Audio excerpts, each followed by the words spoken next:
Good afternoon. My name is Dr. Sandra McHenry, and I am an instructor here at DSLCC. Thank you, Dr. Renoni, members of the board, for allowing public comments on this important matter. Also, thank you for your thoughtful consideration on the issue of a name change for Dabney S. Lancaster Community College. When an institution is named after an individual, it honors that person. That name is on signage, letterhead, emails, and social media, proclaiming and supporting his words, actions, and ideals. Furthermore, alumni are forced to honor that person, Dr. Lancaster, through their diplomas and certificates. As some knew in the past, and as many have learned, Dabney S. Lancaster was a segregationist and a supporter of white supremacy. Even holding a national office in an organization many describe as an elitist KKK. A community college's mission is access to quality education for all. Dr. Lancaster did not believe this. I've listened to the recordings of past board meetings and discussions of this issue.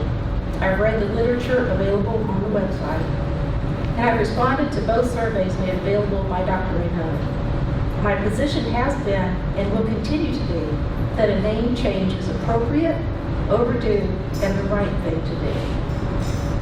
After listening to the meeting recordings, I'd like to respond to 3 of the comments and concerns made by some board members.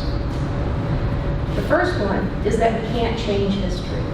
No, we cannot. But history is only as reliable as the people telling it and recording it. As we learn more information, we understand history more fully and have the opportunity to use that information to affect the future. Maya Angelou said, "Do the best you can until you know better. Then when you know better, do better." We now know better. It's time for us to do better. Changing the name is a critical step to recognizing and learning from our history. Another comment made was that we need to focus on other measures today to change the culture of DSLCC and make it more inviting. I wholeheartedly agree.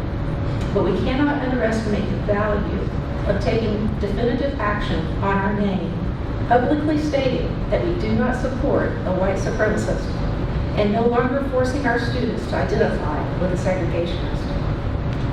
The last comment I want to speak to, and the one that has caused the most reflection for me, is that the issue will not go away. If the board does not act and vote for a name change, our children will be forced to deal with it.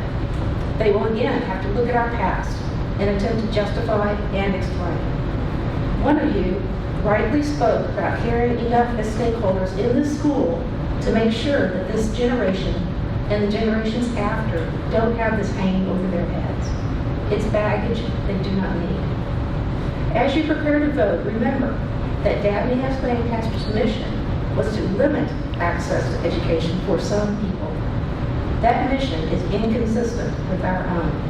It's time for this college to learn from the past, rectify a wrong, and look to the future. Thank you.